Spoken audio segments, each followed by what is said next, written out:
د اختر ورځ ده او د اختر ورځې څه مسنون او مستحب اعمال دي.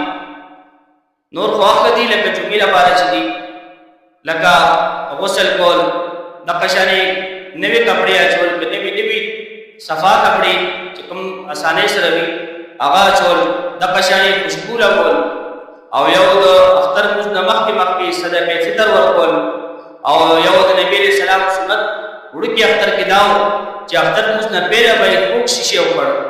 نو دا هم یو سنت دی. هغه وخت کې به کجورې وي نو نبي علیه السلام به کجورې وخوړې.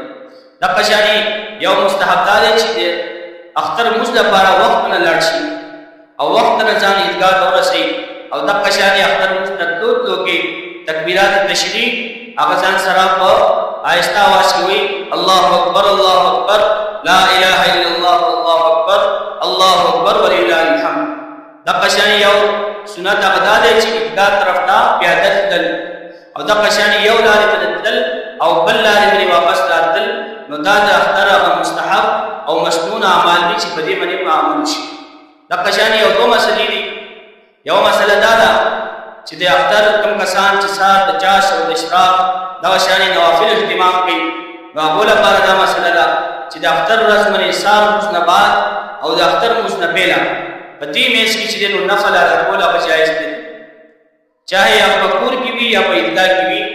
دا نفل چې دی دې وخت کې د لمونځ نه سهار لمونځ نه بعد او د اختر لمونځ نه پهله دا په دواړو ځایونو کې چې دی دا ادا کول جایز نه دي. او لمونځ نه بعد په کور کې ادا کول مستحب دي چې په کور کې وکړي، لیکن په عیدګاه کې چې دی بیا هم نشته، یعنې په جومات کې د اختر لمونځ نه بعد دا هم نشته دی.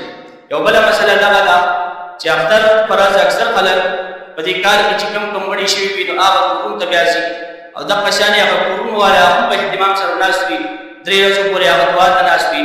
نو که دا اختر پر ورځ دغه شانې دعاګانو ته تلل او هغه کور والو ته تکلیف ورکول دا خبره هم جایز نه ده.